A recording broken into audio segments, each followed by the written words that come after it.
What's up, guys? Welcome to Among the Fence. My name is Aaron, and if it's your first time seeing one of my videos, I'd like to welcome you to my channel where I do music reviews and we just chill and talk about music and all the things that we love or hate. And if you got anything you want me to check out, leave a comment below letting me know what it is, and I will get you squared away. But for today's review, we're going to be checking out the new album, The Work, by the band Rivers of Nihil. Rivers of Nihil is a technical death metal band from Pennsylvania. They started around 2009, and The Work is their fourth studio album, and it is a very strong concept album with some very strong Pink Floyd influences and vibes throughout it, along with the other bands as well. But Pink Floyd, to me, is very prominent throughout it.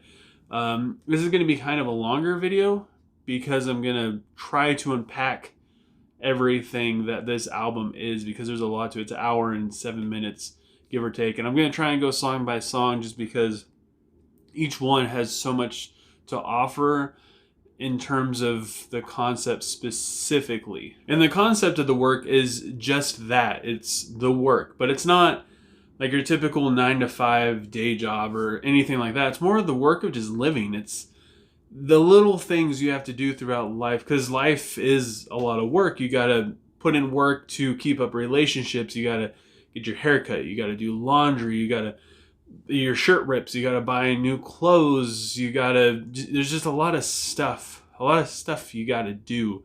You got to go to the doctor. It's just life takes a lot of work to keep it going, you know, even if it doesn't seem like it is work, and even if it isn't hard or really stressful, I guess you could say, it still takes a piece of you. It takes some energy, it takes some time. I mean, you got to even work to eat healthy or eat at all. Sometimes it's just based all around that. And the metaphor that they use is quite genius as far as I could tell. It's about a guy who is heading towards a tower in this fictional world, and he has to brave a blizzard in order to get there. And he goes through different struggles of trying to get there, and he has to fight for different things, and he finds shelter, and it's just a big struggle for him to make it through this blizzard to get to this tower. The album opens up with the song The Tower, which is also titled Theme from The Work. And it starts out with a piano and very quiet vocals, and the lyrics, it all sets this kind of melancholy atmosphere. Like, he isn't very excited. He isn't very into what he has to do, but it just has to be done. There's even some lyrics in there that portray this even further. Like, there's a lyric that says la-di-da-di-da, and to me it portrays like a woohoo kind of attitude towards the situation. And then the last section comes from more of like a frustration, and the distortion comes back into the song. And from the concept of somebody like having to face this storm, I feel like it fits it very perfectly, especially since it's also titled The Theme of the Work. And a lot of people complained about like how silly it was, and it's a little theatrical with its la-di-da-di-da, but it actually makes sense when you think of it in terms of this, the concept that it's going for. And a little kind of an Easter eggy thing in there that I noticed, I don't know if it's intentional, but the Pink Floyd influences towards the end of this song, there's like a piano, I believe it is, some kind of synth thing, and it sounds exactly like the opening section of the Pink Floyd song Echoes, which is off of Metal. It's got like this kind of like water drop kind of sound to it. I thought that sounded pretty cool in the song as well. The second song, Dreaming Black Clockwork, starts out with this kind of industrial vibe sound, and the verse is huge thanks to a groovy riff and drums that just keep evolving as the song goes on. The vocals come in with just tons and tons of authority. That's something that I love about the distorted vocalist in the band. His name is Jake. His just presence in like even live songs that you see on YouTube and stuff, he's just got so much confidence, and you can tell he's just in control. Like, he's up there telling the narrative of this story, and it really grabs your attention. I love watching his performances, and you can even hear it in these songs. And then the pre-chorus is a sick build-up going into a very powerful chorus that drops back off into the industrial side of things again. The post-chorus has some gentle sax in it, which a lot of these songs do have some sax sounds and stuff twinkled in there here and there, but I believe that there's only one true saxophone solo throughout this entire album. And the clean vocals sound kind of delusional and dreamy, but then the bridge comes in and it's almost like you're being awakened from this dream. The outro is chilling. It's almost like he's falling back into a dream, or like he's in it now and the storm is getting as intense as it possibly can. It gets super loud and it's very unpleasant for about maybe 25-30 seconds. The song Waiting is super chill with some smooth drums and deep vocals that really create a somber atmosphere, and throw in the violins and I would honestly consider this to be like an easy listening song. The distorted vocals come in though just before there's an 80s style guitar solo that's joined in with the higher vocals. Then you have the song directly after it, Focus, which is heavy on the bass and the drums in the verse, and the chorus has a solid hook with a very familiar sound as well. The pre-chorus after verse 2 ups the energy, and honestly, like I feel like this song could be about maybe a higher power, or kind of questioning like his purpose in life, or maybe redefining his purpose and what he's doing. The bridge has a beautiful rhythm to it mixed with the distorted vocals. This song is just fantastic songwriting. I already did a review on the song Clean when it first came out. I give it a 4.8 out of 5. A freaking fantastic song. I love the main riff in it.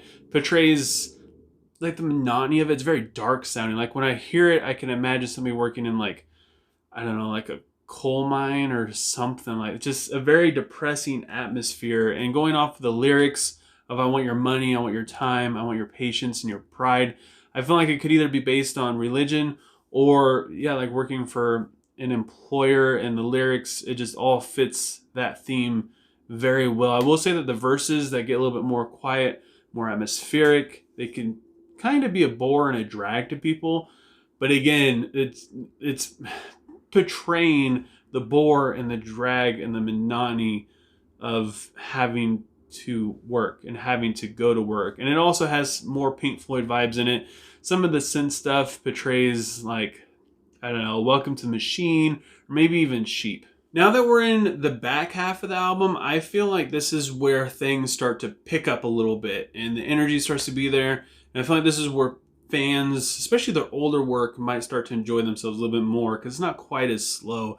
With this song, The Void from Which No Sound Escapes, it's got this shuddery effect and some synth that adds some suspense and emotion over a foundation of drums and the quiet vocals. It's like something from, I don't know, maybe a flock of seagulls would do. I actually love the feel of the synth in it. The chorus amps things up with the drums and growls that are a little bit, they just sound a little bit more in front of the mix, a little bit more in your face, and it's got a great hook to it. Then it goes back to being very atmospheric. At this point, I feel like the protagonist is kind of on the brink of death. Maybe he's hallucinating, seeing some stuff. The lyrics portray sadness, but at the same time, kind of acceptance. And yeah, the guitar solo helps bring on the climax of the song before it drops off with another actual saxophone solo. And I feel like this song is kind of realizing that there's no way out of this situation that he's in. Not just in life, but now in the actual theme and the concept of the song being like in a storm. I feel like he's in it now. Like if you turn around, you gotta go just as far to get back. And if you keep going forward, it's the same amount of distance. You're in the middle, you might as well keep going forward, kind of thing. I feel like the song More will cater more to the older fans of Rivers of Nihil, especially if you're into the more technical death metal thing, because it definitely has a throwback to that sort of sound that they had. It's got blast beats and a squealing guitar to set things off. The chorus is very aggressive and in your face with a complex riff, and honestly the drums I feel like take over most of this song. They sound so good. They're not obnoxious, but there's double bass throughout the entire thing, and since it's not abused throughout the rest of the album, since it all but takes over, I feel like it's appropriate, and it's kind of a refreshing sound to say the least. And then there's a guitar solo that sounds kind of awkward, and all the random sections of this song, it just creates a feeling of unease and discomfort as the protagonist is kind of getting angry and frustration, but using that anger and frustration to get a second wind in life. It's almost like having a midlife crisis, or starting to get angry with his circumstances, and instead of wallowing in it, he's finding strength through that to keep going. And the song "More" with a question mark, it's almost like he's asking, like, more, like I have to give more. Well, okay, fine, I'll give you more, kind of thing. Then we have the song Tower 2, which revisits the opening song again with the same lyrics and the same kind of feel, but it's all clean and it's all pretty chill. It's almost like a flashback song in a way, where he's remembering where he came from. Again, it's almost like a midlife crisis thing going on, and it really shows like hopelessness. Like, he's feeling nostalgic, I think, maybe looking back to the past and kind of reviewing where he came from, and he's kind of blaming himself for all this stuff, all the things he has to do and all the things he got himself into. And it's almost like I said, it's like a flashback kind of thing. And directly after it, we have the song Episode, which is like moving into a different section of his life. After he pulls himself out of this, he's kind of rediscovered who he is, I believe. It's got a very relaxing intro with whispered clean vocals. Then it explodes with a huge riff and vocals that are very powerful and demanding your attention yet again. The guitar solo in the second verse is super melodic and it has a beautiful tone to it. And the bridge has some black metal vibes. It sounds so good. It feels very heavy, which fits the lyrics that portray like having this burden, having this weight of having to continue to go on. And the outro is heavy again, with some Pink Floyd inspired stuff from like the song Echoes. And then the whole song gets really chill and jazzy as it closes off with the sax. We have reached the end of our journey with the song Maybe One Day, which is it's a post-rock song more than anything else. Kind of feels like the odd man out because of that, but it's just so freaking good. It's got a pretty acoustic guitar with clean vocals that really charm you and lull you away. I feel like this song is like looking back at the journey in kind of like a compilation kind of way. Like if you watch a show or something that's kind of a drama, then you get to the end of it and like one of the characters is like leaving to go off somewhere, and they have like this little 30-second thing that there's no sound or anything, there's just pretty music playing, and it shows like some memories and scenes from past episodes to really like pull on the heartstrings. I feel like this is what that song is doing. I mean, the chorus has some distorted vocals that really, they jolt you out of that though, and they wake you up as the emotion comes out, as the strings in the song get louder and louder. And I feel like the name of the song, Maybe One Day, I feel like that name holds a lot more meaning to it. Like when you get to the end of your life, when you're 70 or 80, I always find it interesting that people still plan doing big things. Like they want to remodel their house, or they want to fly across the country and go visit someone or something when their health is deteriorating. They could barely get around. Some people, of course, they can, but once you reach 80 years old, I mean, your body, things hurt. You don't have a hard time just walking around. And I feel like this is like maybe one day, like still making those plans and still kind of having that stuff in the back of your head. Terrestria for Work is the 11.5-minute closing song, which I feel like a lot of people will see this as probably being the highlight of the album, or maybe their favorite song on the album. It is the fourth installment of the Terrestria series. The third one was titled Wither, which is off of Where Owls Know My Name. The song starts off pretty gentle with a steady build-up. It's got bass and sax that really drive the song forward until the vocals pretty much take over with the distorted guitar. The verse has a very dynamic riff and some double bass as it just keeps going, getting faster and faster. The pace of the song keeps building and building. And I feel like now in this story, now that he's reached the tower, he's there, and he's been there for, I want to say, it feels, the lyrics in the song, it seems like he's been there for a while. Or maybe he just got there. I'm not entirely sure. But the tower is falling apart. I mean, in concept-wise, he's dying. He's not going to make it much longer. So now it's time for the protagonist to move on, and he shows some frustration. He's a little irritated. The bridge in the song has very blissful atmosphere to it, and even though the lyrics portray the frustration and dread, it still holds some like hopefulness to it. It's a really cool contrast when you're paying attention to the lyrics. And it closes with some heavy chord progressions that's kind of like a throwback to Terrestria 3. And the burns at the end of this song, since this is like a winter-based song and a life and death-based song, I feel like the birds that we hear singing at the end represent the death, but then at the same time, a new life that's being reborn simply by the fact that this guy is now having to leave the tower, which represents death. He's having to kind of restart a new journey of life in a way. So now we're going to talk about the good and the bad. The good is the concept, the tower. It's the perfect representation of life, like your body, your family, your job, health, friends, goals, dreams, fears, every single thing that's involved in the human life that we don't really think about that's involved in the human life. It captures it so well, and it's a pretty slow album, but again, I feel like it communicates like the concept of winter and the struggles, and even as this guy goes through hallucinations and near-death experiences, it captures all that stuff rather brilliantly. The album as a whole, I believe, can't be any better at depicting the journey of life and the work it takes in kind of a negative kind of way, because work isn't always such a bad thing. Like going and hanging out with your friends, yes, it might be work, but it isn't the worst thing in the whole world. But this is kind of like how it takes a toll on us mentally, and it's looked at through almost a negative sort of way at the same time. And also it's like battling through a blizzard, which they depict that as well. And now for the bad. The concept of this album is so strong, it's kind of its downfall at the same time.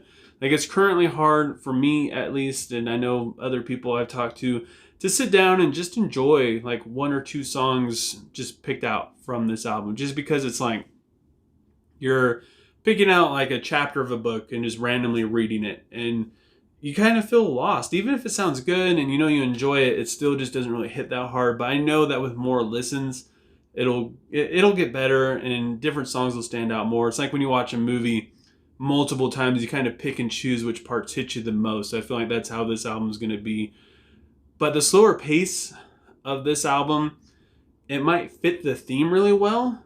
And again, that's kind of its downfall, because the slower pace will also make its listeners start yawning, especially if they're used to the more aggressive technical death metal blast beats, heavy distorted, fast riffing guitars that was like on Monarchy or Where Owls Know My Name. Like, if you're looking for that, you're not going to get it. But this isn't the purpose of it either. It's not supposed to be Owls 2. Like everybody was saying that they're hoping to put out another technical death metal masterpiece in terms of the aggression and stuff they put out. This is just a heavy concept themed album, and I feel like that is, they did it beautifully. But this is also kind of not really background music at the same time, since it all blends together well. If you throw this album on while you're playing like Call of Duty or doing yard work or working on homework, if you're not very familiar with it, like I said, haven't had too many listens, you're just going to end up feeling lost. So that makes it very hard to rate this album, just because Rivers of Nihil is one of my favorite bands, and Where Owls Know My Name is one of my favorite albums. And this album, the work, doesn't have any of the characteristics that were on Where Owls Know My Name. It doesn't have the really fast, distorted guitar riffs. It doesn't have the incredible drum work that's just drilling your brain. It doesn't have the distorted vocals all throughout it, with the clean vocals being the accent throughout most of that album. Now it's the other way around. Sure, there's a song or two on here where it hits kind of hard like that, but honestly, most of the verses in all of the work is super chill, and it feels pretty dragged on. But again, if they did that, if they took Owls 2 and labeled it the work, it just wouldn't fit the concept. It wouldn't be the same. It wouldn't be slow. It wouldn't be dreary like the theme is meant to be. So like I said, they did that beautifully. did it flawlessly. Rivers of Nihil, they're just so diverse. They know how to set out with a new theme, and they know how to manage and write a song and develop a sound based around that without sounding anything like how they used to, which is absolutely amazing to me. I have a hard time playing the guitar and not sounding like myself all the time, and these guys did it for an entire freaking album. So with all that said, I gotta give The Work by Rivers of Nihil a 8.4 out of 10. So if you guys made it through that incredibly lengthy review, please leave a comment below letting me know what you thought of The Work and what you would rate it, what your favorite songs were, what your favorite moments were. And if you didn't know the concept, let me know if maybe this review might have changed your mind, being like, whoa, like it makes sense now that it's in the concept. I don't know. A lot of people, a lot of fans just don't really seem to be into the concept of it, and it kind of just ruins it because they just want some good music like they listened to before without having to really dive into it, it seems like. If you enjoyed this review, don't forget to give it a like. If you want to see more and help support my channel, make me feel good about myself, please consider subscribing and ringing the bell icon. Doing any of those things, like, comment, subscribing, just helps me out so much. I appreciate it more than you guys could ever imagine. And I hope you guys all have a good rest of your day or night, whenever you happen to be watching this, and I will talk to you guys next time. I was trying